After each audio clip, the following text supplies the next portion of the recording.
নিস্তব্ধতা, শুধু ঝিঝি পোকার ডাক। বারান্দার রেলিংয়ের পাশে বসে আছে ঈশা, হাতে ফোন, চোখে ঘুম নেই, তাই ফেসবুকে রিলস দেখছে। হঠাৎ টিং করে মেসেঞ্জারে নোটিফিকেশন আসছে। মেসেজ রিকোয়েস্ট, অচেনা আইডি, নাম ডার্ক প্রিন্সেস 99, প্রোফাইলে একটা সানগ্লাস পরা ছেলের ছবি। ঈশা কিউরিসিটি নিয়ে মেসেজটা ওপেন করলো। হে মিস, ঘুমাচ্ছেন?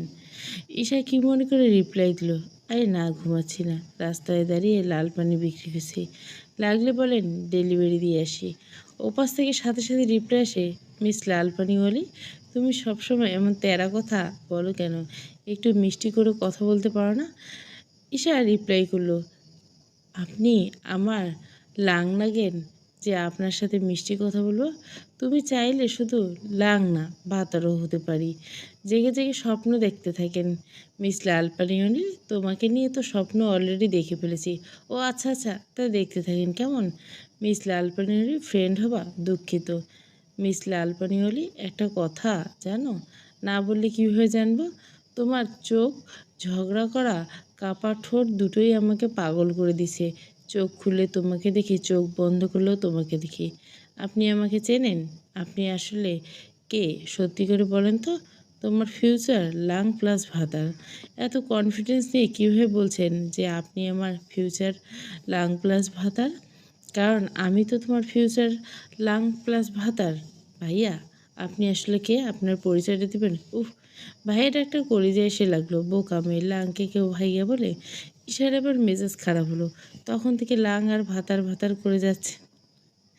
আপনার সাহস তো কম না, অচেনা একটা মেয়েকে রাত 12টায় জ্বালাচ্ছেন।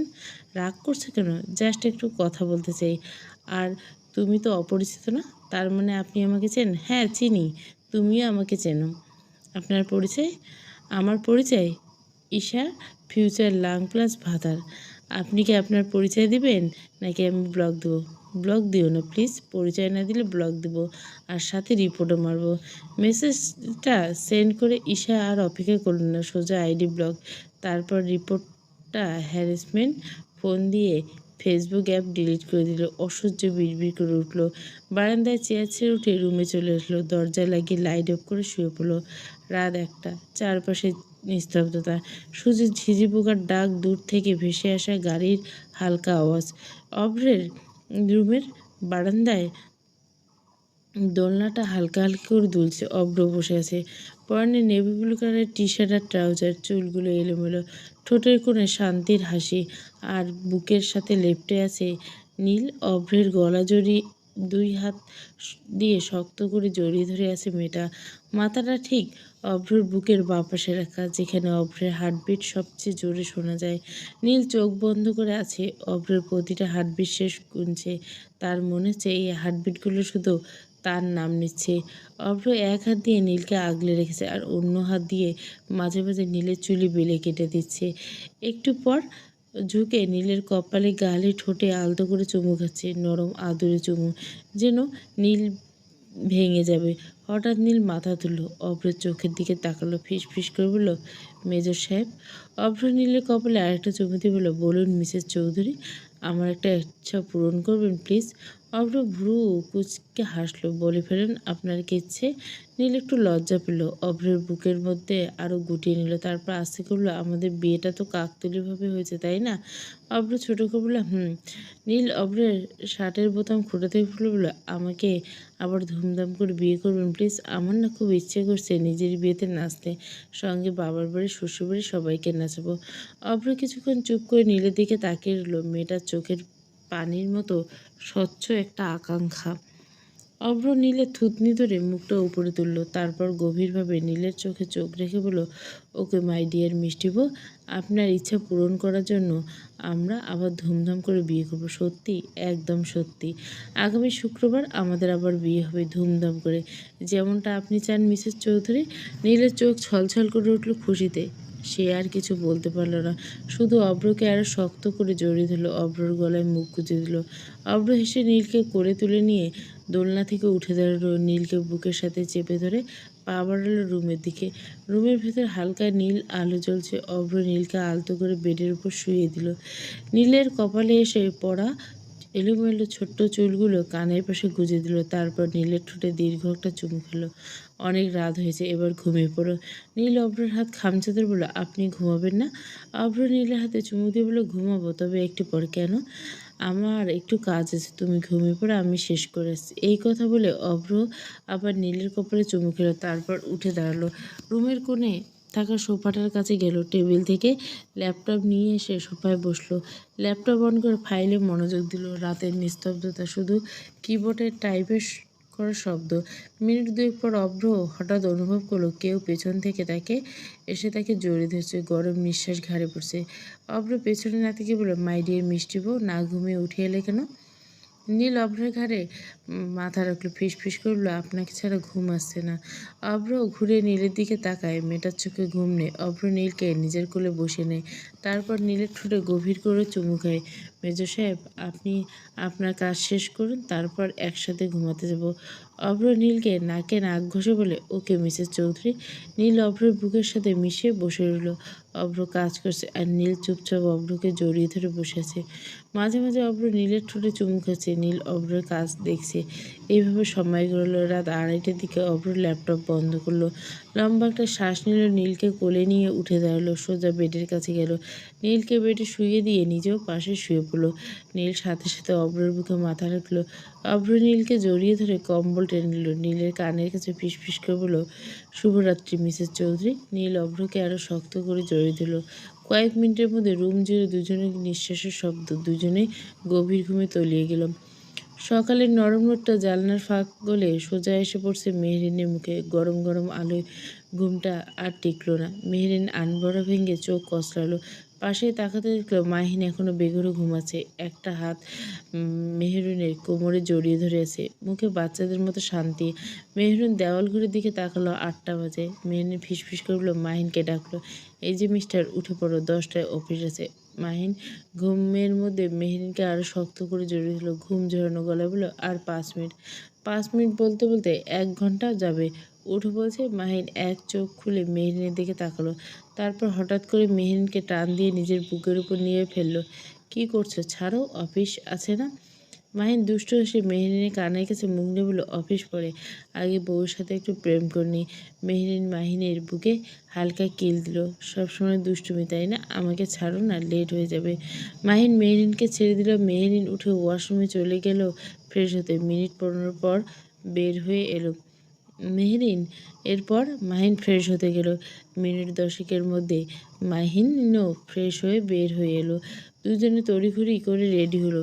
নেভি ব্লু শার্ট আর ব্ল্যাক প্যান্ট। মাহিনকে দেখে মেহরিন 1 সেকেন্ডের জন্য থমকে গেল। আর মেহরিনের মেরুন কালারের গর্জিয়াস 3 পিস লুকে দেখে মাহিন ফিসফিস করে বলল, আমার বউটাকে আজ একটু বেশি সুন্দর লাগছে। হয়েছে, এবার চলো। রুম থেকে বের হয়ে দুজনে ডাইনিং টেবিলে গিয়ে গেল। মাহিনের মা রাবেয়া বেগম গরম গরম পরোটা আর ডিম ভাজি বেড়ে দিলেন। মেহরিন এসে পরোটা ছিঁড়ে মুখে দিতেই কেমন একটা গন্ধ লাগলো। পেটের ভেতরটা মোচড় দিয়ে উঠল। মেহরিন মুখে হাত দিয়ে দৌড়ে ওয়াশরুমে গেল। মেহরিনের পিছু পিছু মাহিনও ছুটে গেল। মেহরিন ওয়াশরুমে বেসিনের সামনে এসে বমি করছে। মাহিন পেছন থেকে এসে মেহরিনকে ধরলো। মেহরিনের বমি শেষ হলে কল ছেড়ে দিয়ে মুখ ধুলো। চোখ মুখ লাল হয়েছে। মাহিন চিন্তিত গলা বলল, কি হয়েছে, হঠাৎ বমি করছে যে? মেহরিন দুর্বল করে বলে, জানি না, হঠাৎ করে মাথা ঘুরছে, বমি হচ্ছে। চলো, ডাক্তারের কাছে যাবে। মেহরিন মাহিনের হাত ধরে বলল, আরে দূর, সামান্য বমি হলে কেউ ডাক্তারের কাছে যায়? চিন্তা করো না, একটু পর ঠিক হয়ে যাবো। হয়তো কাল রাতে খাবারটা হজম হয়নি। মাহিন কপাল কিছু, সামান্য? তুমি কাঁপছো মেহরিন। আমি কোনো রিস্ক নিব না, প্লিজ মাহিন। অফিস আজকে ক্যান্সেল। কথাটা বলে মাহিন মেহরিনকে কোলে তুলে নিল। রাবেয়া বেগম দৌড়ে এলেন। কী হয়েছে মা? মা, মেহরিনের শরীর খারাপ লাগছে, আমি ডাক্তারের কাছে নিয়ে যাচ্ছি। এই কথা বলে মেহরিনকে নিয়ে বাড়ি থেকে বের হয়ে যায় মাহিন। গাড়ি ছুটে চলছে হাসপাতালের দিকে। মাহিন বারবার মেহরিনের কপালে হাত দিয়ে জ্বর আছে কিনা দেখছে। মেহরিন মাহিনের কাঁধে মাথা রেখে চোখ বন্ধ করলো। ক্লিনিকে পৌঁছতে মাহিন প্রায় দৌড়ে ডাক্তারের চেম্বারে গেল। ডাক্তার মেহরিনকে চেক আপ করলো, প্রেশার মাপলেন, তারপর কিছু টেস্ট করলেন। মাহিন বাইরে পায়চারি করছে। টেনশনে হাত পা ঠান্ডা হয়েছে। রিপোর্ট আসতে ডাক্তার কাছে ছুটে গেল মাহিন। ডাক্তার রিপোর্টের দিকে দেখে হাসলেন। তারপর মাহিনের দিকে তাকিয়ে বললেন, কংগ্রাচুলেশন মিস্টার মাহিন, আপনার ওয়াইফ প্রেগনেন্ট। মাহিনের মাথা প্রথমে কাজ করলো না। প্রেগনেন্ট? জি, ভয়ের কিছু নেই, তবে প্রথম 3 সপ্তাহ একটু যত্ন নিতে হবে। সকালের দিকে বমি হওয়া নর্মাল। মাহিনের কানে আর কিছু ঢুকলো না। সে দৌড়ে মেহিনের কাছে গেল। মেহরিন বেডে বসেছিল। মাহিন মেহরিনের সামনে হাঁটু গেড়ে বসে 2 হাতে মেহরিনের মুখটা ধরলো।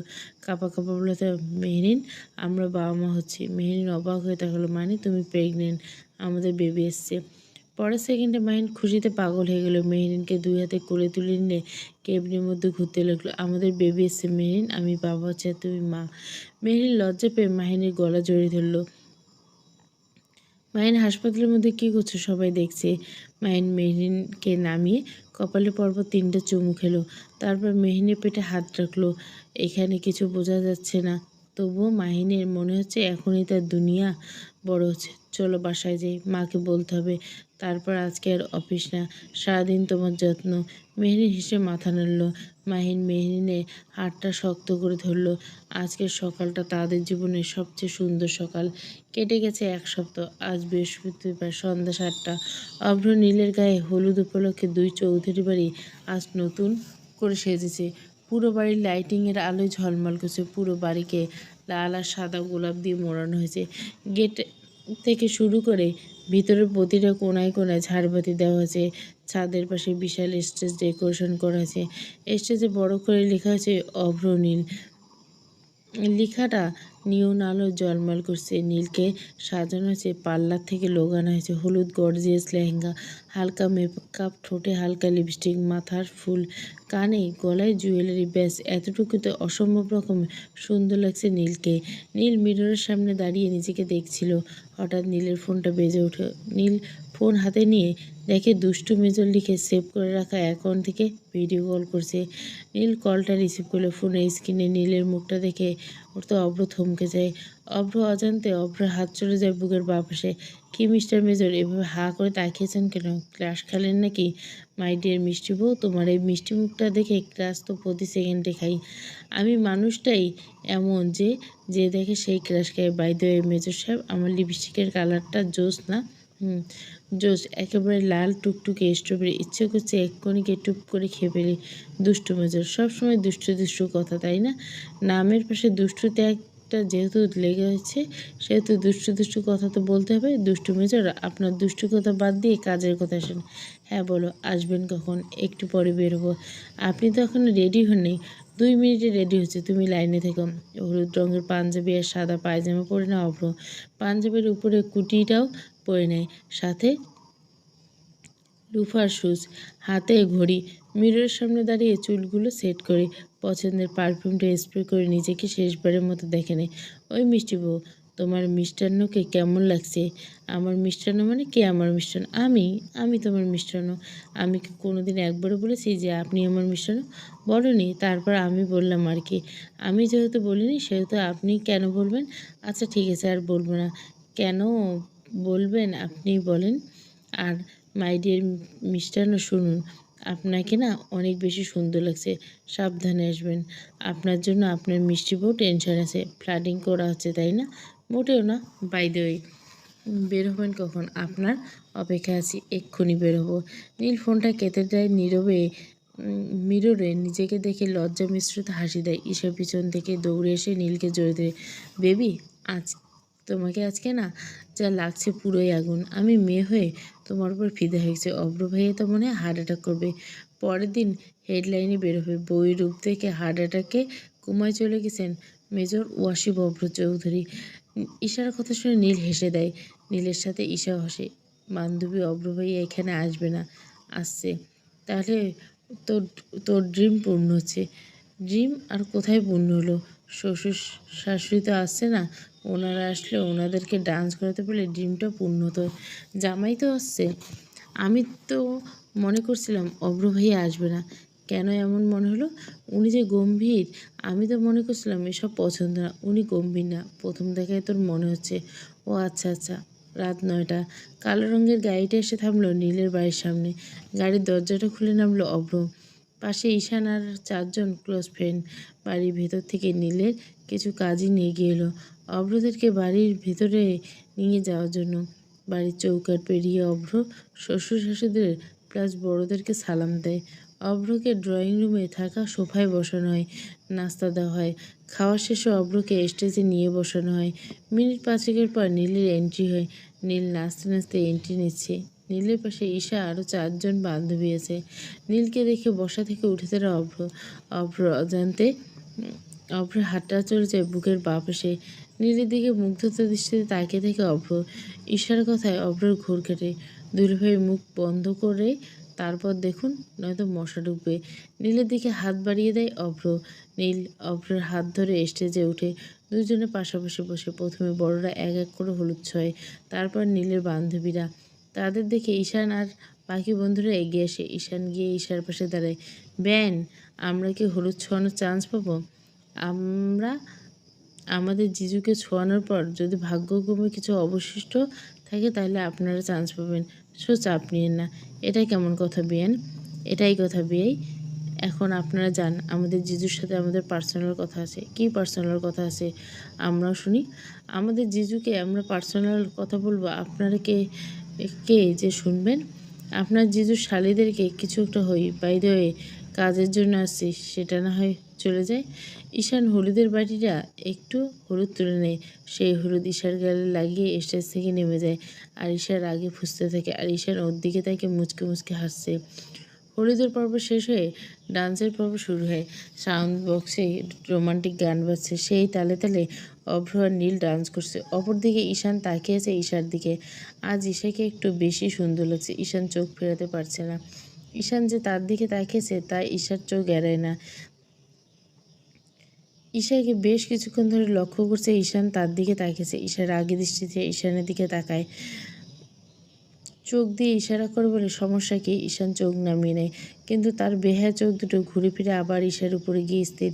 ঈশা আবার লক্ষ্য করে ঈশান তার দিকে তাকিয়েছে। ঈশা আবার বিরক্ত হয়ে বলে যায়। ঈশানের দিকে এগিয়ে যায় ঈশা। এই, আপনার সমস্যা কী বলেন তো? তখন থেকে দেখছি আপনি আমার দিকে তাকিয়ে আছেন আর মুচকি মুচকি হাসছেন। কাহিনী কি? তোমাকে অনেক সুন্দর লাগছে। ধন্যবাদ। তবে এভাবে তাকিয়ে থাকবেন না, প্রেমে পড়ে যাবেন। অলরেডি পড়ে গেছি, নতুন করে পড়ে গেছে মানে? কি বলতে চাইছেন আপনি? কিছু না। ভালো হয়ে যান মিস্টার ডাক্তার সাহেব, ভালো হয়ে যান, এখনও সময় আছে। আমি তো ভালো। ভালো মানুষ আবার কীভাবে ভালো হয়?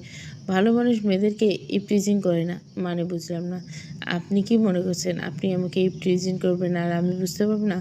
আজকে আমার বান্ধবী বিয়ে বেঁচে গেলেন, নয়তো আজকে আপনাকে বুঝিয়ে দিতাম ঈশাকে চিনিস।